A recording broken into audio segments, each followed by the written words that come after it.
അവരെ നമ്മളോട് സംസാരിക്കുന്നതിനായി ക്ഷണിക്കുന്നു.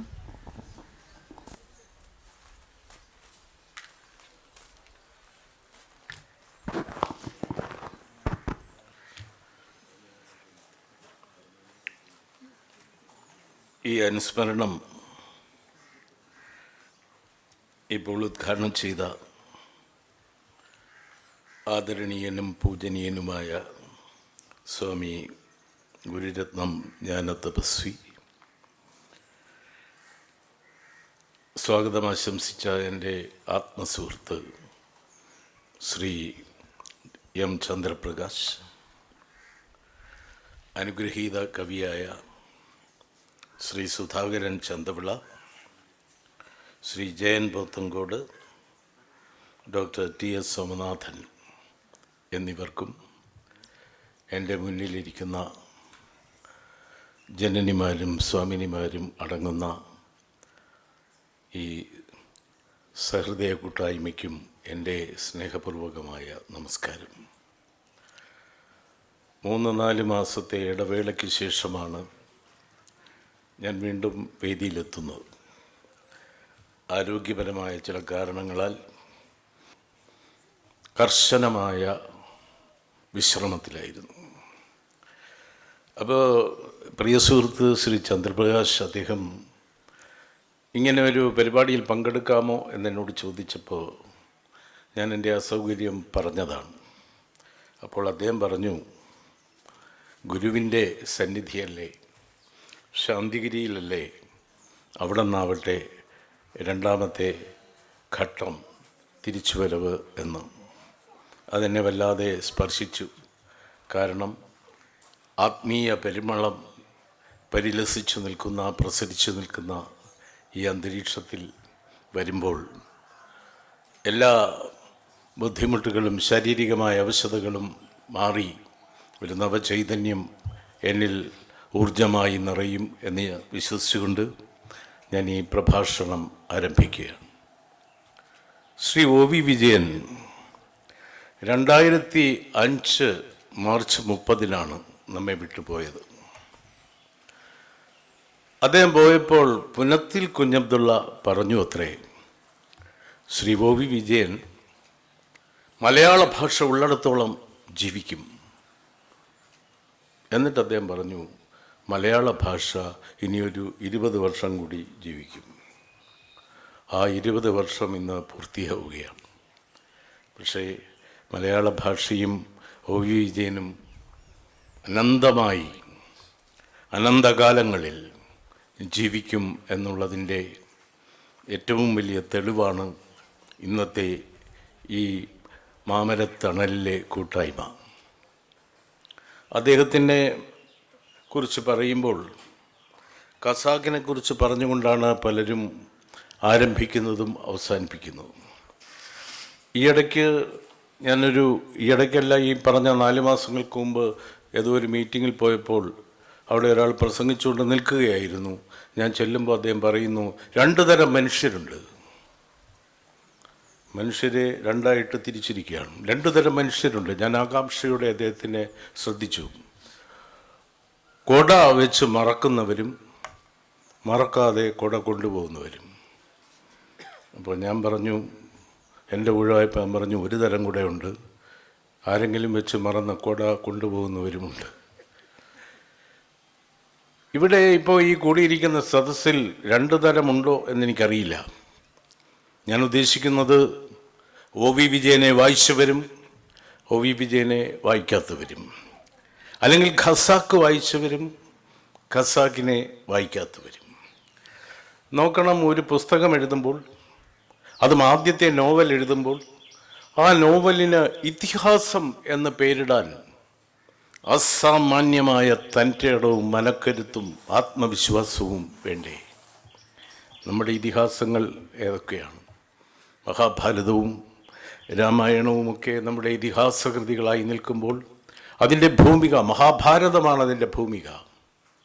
പക്ഷേ ഇവിടെയോ തസ്രാക്ക് എന്ന് പറയുന്ന, ഖസാക്ക് എന്ന അദ്ദേഹം പുനർനാമകരണം ചെയ്ത പാലക്കാട് ചുരത്തിൻ്റെ അടിവാരത്തുള്ള ഒരു കൊച്ചു ഗ്രാമം, കുറച്ചാളുകൾ.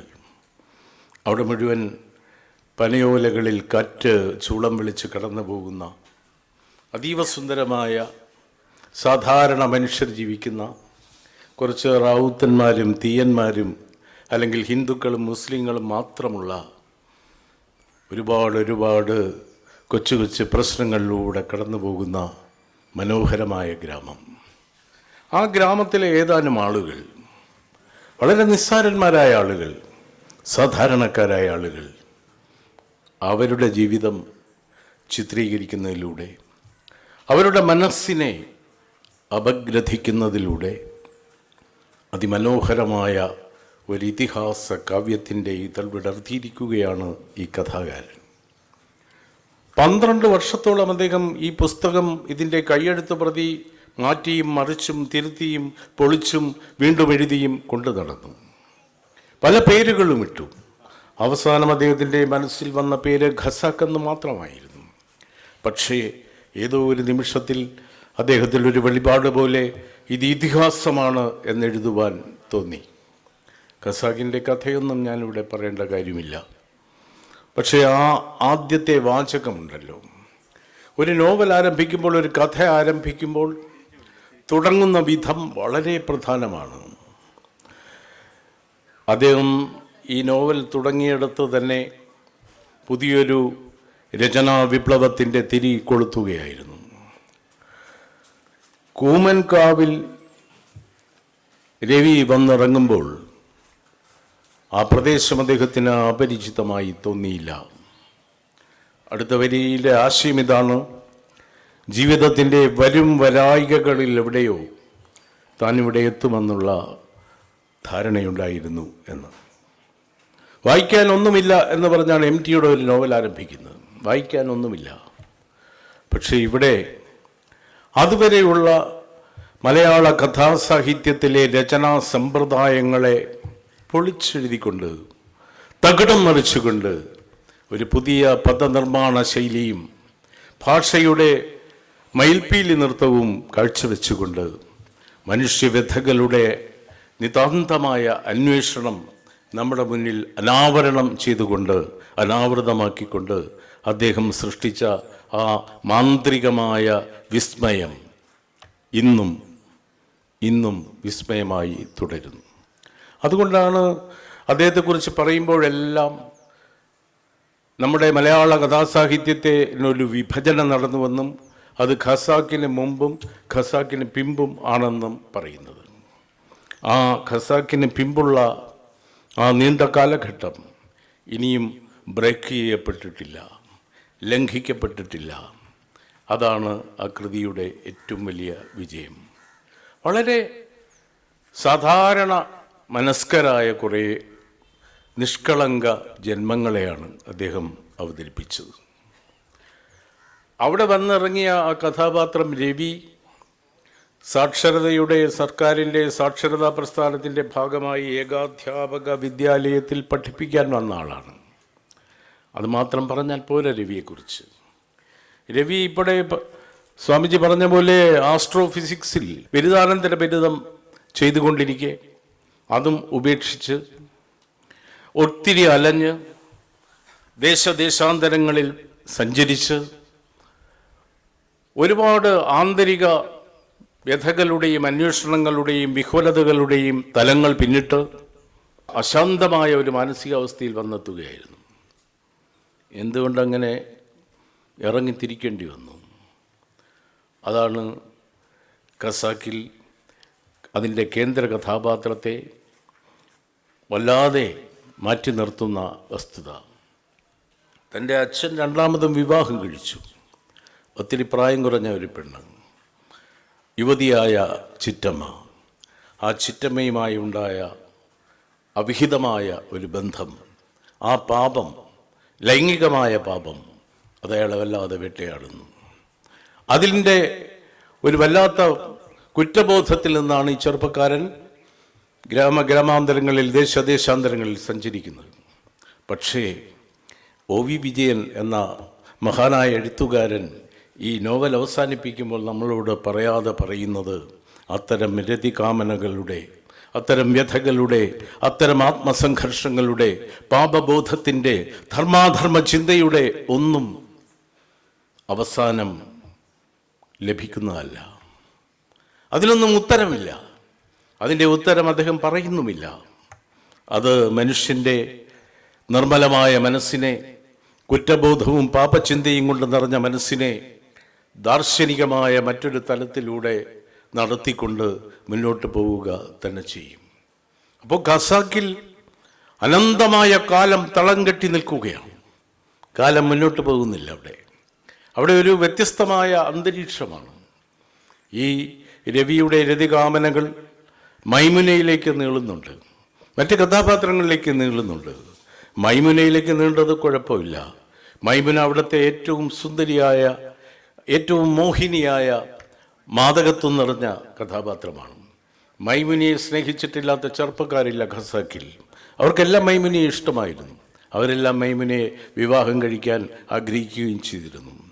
അപ്പോൾ ഈ തരുണന്മാർ തരമായി കിട്ടാൻ ദുർഘടമത്രേ എന്ന് പറഞ്ഞതുപോലെ മൈമുനെ ഇവരെല്ലാം ആഗ്രഹിച്ചു നിൽക്കെ, യുവത്വത്തിൻ്റെ പ്രതീകങ്ങളായ ഒരു സമൂഹം മൈമുനയ്ക്ക് വേണ്ടി കൊതി കൊണ്ടു നിൽക്കെ, മൈമുനയുടെ അച്ഛനായ മൊല്ലാക്ക പിടിച്ചു കൊടുക്കുന്നത് മുങ്ങാങ്കുഴി എന്നോ മറ്റോ പേരുള്ള ഈ കിണറിൽ മുങ്ങി പഴയ പാത്രങ്ങളൊക്കെ എടുക്കുന്ന ഏതാണ്ട് 50 വയസ്സോളം പ്രായമുള്ള ഒരാൾക്കാണ്.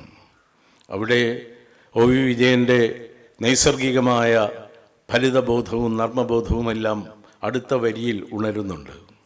ഈ മുങ്ങാങ്കുഴിയെ കണ്ടാൽ, മുങ്ങാങ്കുഴിക്ക് 50 വയസ്സേ ഉള്ളുവെങ്കിലും കണ്ടാൽ 60 തോന്നിക്കുള്ളൂ എന്നും അദ്ദേഹം പറയുന്നുണ്ട്. 60 വയസ്സേ തോന്നിക്കുള്ളൂ, വയസ്സ് 50 ഉണ്ട് എന്നാണ്. അപ്പം അങ്ങനെ ചേരാത്ത ഒരു ബന്ധത്തിലേക്ക് മൈമുനയെ കടത്തിവിടുമ്പോൾ, ഈ മൈമുനയുമായി രവി അടുക്കുമ്പോൾ അവിടെ തകിടം മറിയപ്പെടുന്ന വിശുദ്ധ ബന്ധങ്ങളുടെ ആവർത്തനം സംഭവിക്കുകയാണ്. ഞാൻ ഒരുപാട് അതിൻ്റെ വിഷയങ്ങളിലേക്ക് കടക്കുന്നില്ല. ഇവിടെ പിതൃപുത്ര ബന്ധത്തിലെ സംഘർഷങ്ങളുടെ, ഏറ്റുമുട്ടലുകളുടെ യഥാർത്ഥമായ ഒരു ചിത്രീകരണം ഈ ഖസാക്കിൻ്റെ ഇതിഹാസത്തിലുണ്ട്. അത് പലതായിട്ട് തിരിക്കാമെങ്കിലും പ്രധാനമായി രവിയും രവിയുടെ അച്ഛനും തമ്മിലുള്ള ആ മാനസികമായ അകലം, അത് കഴിഞ്ഞ് രവിയുടെ മനസ്സിലേക്ക് അച്ഛനോട് അങ്ങനെ ചെയ്തുകൂടായിരുന്നു എന്നുള്ള കുറ്റബോധത്തിൻ്റെ തീനാമ്പുകൾ, ആ തീനാമ്പുകളുമായി മുന്നോട്ട് പോകുമ്പോൾ രവി അനുഭവിക്കുന്ന ഏറ്റവും വലിയ അസ്തിത്വ ദുഃഖം. എല്ലാ മനുഷ്യർക്കും ഒരു പ്രായത്തിലെത്തുമ്പോൾ തൻ്റെ അച്ഛനോട് ഒരു വിയോജിപ്പുണ്ടാകും, ഒരു വിദ്വേഷമുണ്ടാകും, അച്ഛനെ ഉൾക്കൊള്ളാൻ പ്രയാസമാകും. ആ വിയോജിപ്പ് അവർ പ്രകടമാക്കുമ്പോൾ, അച്ഛനിൽ നിന്ന് മകൻ അകലുമ്പോൾ കാലം മുന്നോട്ട് പോവുകയാണ്. കാലം മുന്നോട്ട് പോകുമ്പോൾ ഇയാൾ ആ ഒഴുക്കിൽ ചിലപ്പോൾ മറ്റൊരു അച്ഛനായി തീർന്നേക്കാം. പിതൃസഹജമായ കാമനകൾ അല്ലെങ്കിൽ വാസനകൾ അല്ലെങ്കിൽ ചിന്തകൾ, അവരുടെ ആ പരിഗണനകൾ, മക്കളോടുള്ള സ്നേഹാധിക്യം, ഇതെല്ലാം നേരിട്ട് അനുഭവിക്കുമ്പോൾ ഈ അച്ഛൻ കടന്നുപോയിരിക്കും. അപ്പോൾ അങ്ങനെയുള്ള മക്കൾ വ്യസനത്തിൻ്റെ, നീറിപ്പിടിക്കുന്ന വ്യസനത്തിൻ്റെ ഒരു വല്ലാത്ത പാതയിലൂടെ സഞ്ചരിക്കും. കുറച്ചു കാലം മുമ്പ് പ്രസിദ്ധനായ ഒരു പിതാവിൻ്റെ ആ പിതാവിൻ്റെ തന്നെ പകുതി പ്രസിദ്ധിയുള്ള മകനെ കണ്ടപ്പോൾ ഒരാൾ ചോദിച്ചു, അദ്ദേഹം വളരെ ചെറുപ്പമായിട്ടിരിക്കുന്നല്ലോ, അദ്ദേഹത്തിൻ്റെ മകനല്ലേ ഇത്? ഇദ്ദേഹത്തെ കണ്ടാൽ അദ്ദേഹത്തിൻ്റെ അച്ഛനാണെന്ന് തോന്നുമല്ലോ എന്ന്. അങ്ങനെയുള്ള അച്ഛനും മക്കളും ഒരുപാടുണ്ട്. ഇത് പ്രസിദ്ധനായ അച്ഛൻ, പ്രസിദ്ധനായ മകൻ.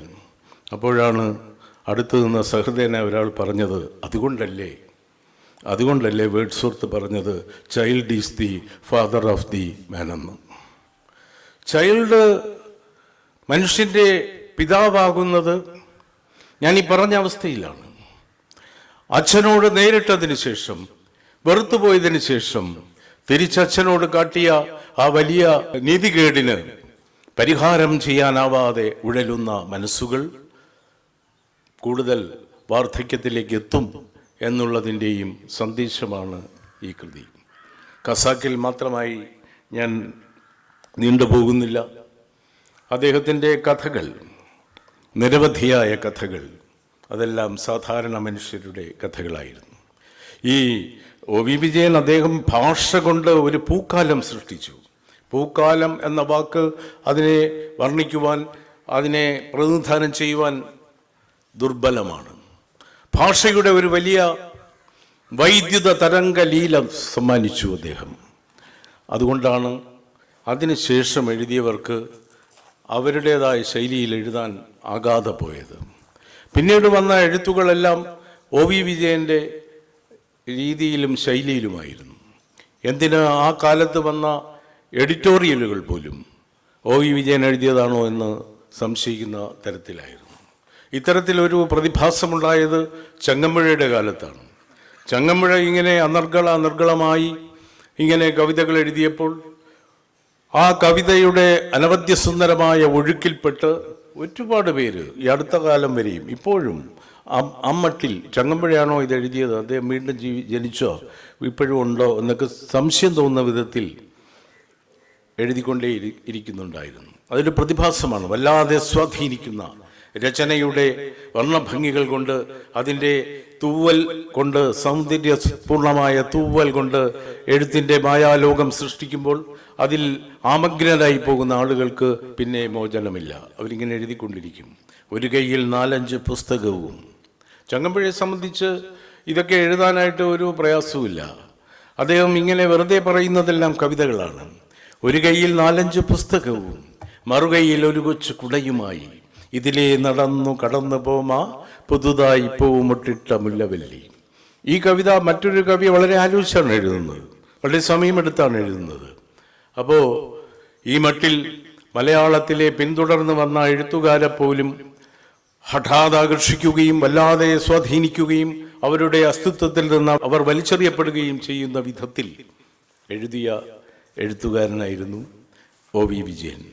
അദ്ദേഹത്തിൻ്റെ കഥകളിൽ, അദ്ദേഹത്തിൻ്റെ കടൽ തീരത്തെന്ന് പറയുന്ന കഥയിലാണെന്ന് തോന്നുന്നു, വെള്ളായ്യപ്പൻ എന്നൊരു കഥാപാത്രമുണ്ട്. ഈ കഥാപാത്രങ്ങളൊന്നും ഒരിക്കലും നമ്മൾ വിട്ട് പോവുകയില്ല. ഖസാക്ക് അനവധി തവണ വായിച്ചവരുണ്ട്. ഇപ്പോഴും പുനർവായനയ്ക്ക് ഇഷ്ടപ്പെടുന്നവരുണ്ട്. അപ്പോൾ അതുപോലെ തന്നെ അദ്ദേഹത്തിൻ്റെ കൃതികൾ വീണ്ടും വീണ്ടും വായിക്കുമ്പോൾ ഈ പറഞ്ഞ ഗുരുസാഗരത്തിലെ കുഞ്ഞുണ്ണിയായാലും അതുപോലെയുള്ള മറ്റ് നമ്മളെ വേട്ടയാടുന്ന ഒരുപാട് കഥാപാത്രങ്ങൾ നമ്മുടെ പിന്നാലെ വരുന്നത് അതിൻ്റെ സൃഷ്ടിയുടെ മഹത്വം കൊണ്ടാണ്. അതുകൊണ്ടാണ് അദ്ദേഹത്തെ എക്കാലത്തും മറ്റെല്ലാ എഴുത്തുകാരിൽ നിന്നും ഭിന്നനായി നിർത്തുകയും കാണുകയും നമ്മൾ ആ വഴിക്ക് സഞ്ചരിക്കുവാൻ അറിയാതെ ഉത്കടാധിക്യത്തോടെ മുന്നോട്ട് പോവുകയും ചെയ്യുന്നത്. ഇവിടെ ഞാൻ പറഞ്ഞുവല്ലോ, അനാരോഗ്യത്തിലും ഒരു പരീക്ഷണത്തിന് വന്ന ഞാൻ അതൊരു വലിയ പരീക്ഷണമാക്കുന്നില്ല. എന്തായാലും ഒ.വി. വിജയൻ എന്ന എഴുത്തുകാരൻ അദ്ദേഹത്തിൻ്റെ കഥകളിലൂടെ, ഓർമ്മക്കുറിപ്പുകളിലൂടെ, അദ്ദേഹത്തിൻ്റെ കാർട്ടൂണുകളിലൂടെ, അദ്ദേഹത്തിൻ്റെ ചെറുകഥകളിലൂടെ എല്ലാം ഈ ഒരു തലമുറയോട്, അദ്ദേഹത്തോടൊപ്പം സഞ്ചരിച്ച തലമുറയോട്, ഇനി വരാനിരിക്കുന്ന തലമുറകളോട് ഒരു പ്രവാചകനെ പോലെ സംവദിക്കുകയായിരുന്നു.